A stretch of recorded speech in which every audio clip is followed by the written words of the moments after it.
Hi friends, welcome back to Karuna's cooking channel. ఈరోజు వేప పువ్వుని సులభంగా ఎలా శుభ్రం చేసుకోవచ్చో చూద్దాము. ఉగాది రోజు ఖచ్చితంగా తయారు చేసుకోవాల్సిన ఉగాది పచ్చడిలో 6 రుచులు ఉంటాయి. అవి తీపి, కారం, పులుపు, ఉప్పు, వగరు, చేదు. చేదు కోసం వేప పువ్వుని ఆనవాయితీగా వాడుతూ ఉంటాము. ఈరోజు వేప పువ్వుని ఎలా శుభ్రం చేసుకోవచ్చో చూద్దాము. వేప పువ్వు మార్కెట్ నుంచి కొనుక్కొని తెచ్చుకుంటే మనకి ఈ విధంగా ఇస్తారు. మనకి చెట్టు ఉంటే చెట్టు నుంచి కోసుకున్నాం అనుకోండి, కొంచెం ఆకులు అవి కూడా వచ్చేస్తాయి కాబట్టి అవన్నీ కూడా సపరేట్ చేసేసుకుని ఈ విధంగా కాడలు తీసుకోవాలి. వేప పువ్వు శుభ్రం చేసుకునేటప్పుడు కింద రాలి పడిపోతూ ఉంటాయి కదండి, అందుకని ఇలా ముందు న్యూస్ పేపర్ వేసేసుకుని ఒక ప్లేట్ తీసుకుని ఒక్కొక్క కాడ నుంచి పువ్వులు ఈ విధంగా తీసేసుకోవాలి. ఒక్కొక్క పువ్వు సపరేట్ చేయాల్సిన అవసరం లేదండి. చూసారు కదా, వీడియోలో చూపించిన విధంగా తీసేసుకోవాలి.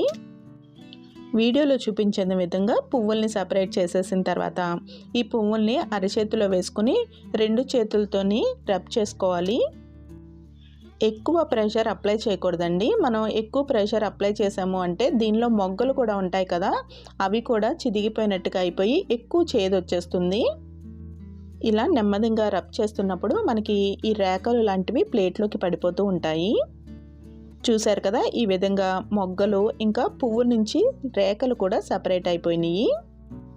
ఎంత పువ్వు ఉన్నా కానీ ఇలా చేసుకుంటే చాలా త్వరగా అయిపోతుంది. ఇప్పుడు దీనిలోంచి కాడలు లాంటివి సపరేట్ చేసేసుకోవాలి.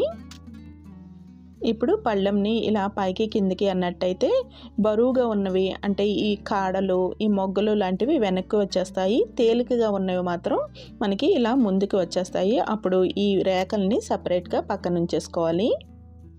ఇదే విధంగా మిగిలిన వాటికి కూడా రేఖల్ని సపరేట్ చేసేసుకోవాలి.